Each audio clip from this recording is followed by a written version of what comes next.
സജിന കൊടുത്ത ഇൻ്റർവ്യൂവിൻ്റെ രണ്ടാം പാർട്ട് ഇപ്പം വന്നിട്ടുണ്ടായിരുന്നു.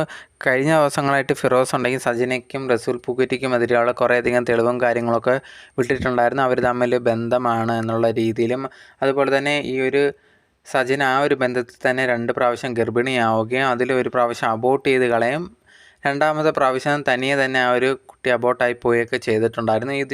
ഇവർ തമ്മിൽ സംസാരിക്കുന്ന ഈ റസൂൽ പൂക്കുറ്റിയും ഈ ഒരു സജിനയായിട്ട് സംസാരിക്കുന്ന വോയിസ് പുറത്ത് വന്നിട്ടുണ്ടായിരുന്നു. എന്തായാലും ഈ ഒരു സമയത്ത് തന്നെയാണ് ഇപ്പം സജിനയുടെ ആ ഒരു ഇൻ്റർവ്യൂ വരുന്നത്. ഈ ഒരു ഇൻ്റർവ്യൂവിൽ മെയിനായിട്ട് സംസാരിക്കുന്ന കുറേയധികം നെഗറ്റീവായിട്ട് ആൾക്കാർ സംസാരിക്കുന്നുണ്ട്. ഓൺലൈൻ മീഡിയസിലൊക്കെ തനിക്കെതിരെ കുറേയധികം കാര്യങ്ങൾ മെയിനായിട്ട് പറയുന്നുണ്ട്. ഇവർ കാര്യമറിയാതെയാണ് സംസാരിക്കുന്നതെന്നും, അതേപോലെ തന്നെ സജിനയുടെ അക്കൗണ്ടിൽ നിന്ന് ഇതേ കണക്ക് ഒരു ദിവസം ഒരു പോസ്റ്റ് വന്നിട്ടുണ്ടായിരുന്നു, താൻ പ്രഗ്നൻ്റ് ആണ് എന്നുള്ള രീതിയിലും.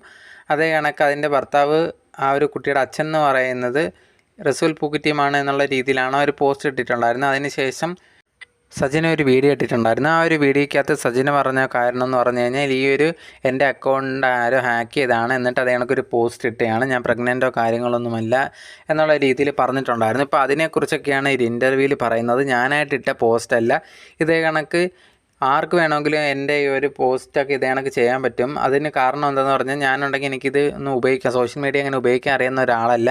ഞാൻ എൻ്റെ ഫ്രണ്ട്സിൻ്റെ കയ്യിൽ നിന്നൊക്കെ ഇങ്ങനെ അവരുടെ ഫോൺ വാങ്ങിച്ചിട്ട് എൻ്റെ അക്കൗണ്ട് ലോഗിൻ ചെയ്യാറൊക്കെ ഉണ്ട്, എന്നിട്ട് ലോഗ് ഔട്ട് ചെയ്യാറുണ്ട്. പക്ഷേ അത് പെട്ടെന്ന് അവർക്ക് വേണമെങ്കിലും വിചാരിച്ച് ലോഗിൻ ചെയ്യാവുന്നതേ ഉള്ളൂ. അതുവഴി എനിക്കറിയാവുന്ന ഒരു സ്ത്രീ ആയിട്ടുള്ള എൻ്റെ ഫ്രണ്ടാണ് ഇതേ കണക്ക് ചെയ്തിട്ടുണ്ടായിരുന്നത്. അവരെ കാര്യങ്ങളൊക്കെ എനിക്ക് അറിയാം. എനിക്കെതിരെ ദ്രോഹിക്കാൻ തുടങ്ങിയത് ഞാനിപ്പം ഒന്നും ചെയ്യാതിരിക്കുന്നത് എനിക്ക് ആരെയും ഉപദ്രവിക്കേണ്ട എന്നുള്ളത് കൊണ്ടാണ്.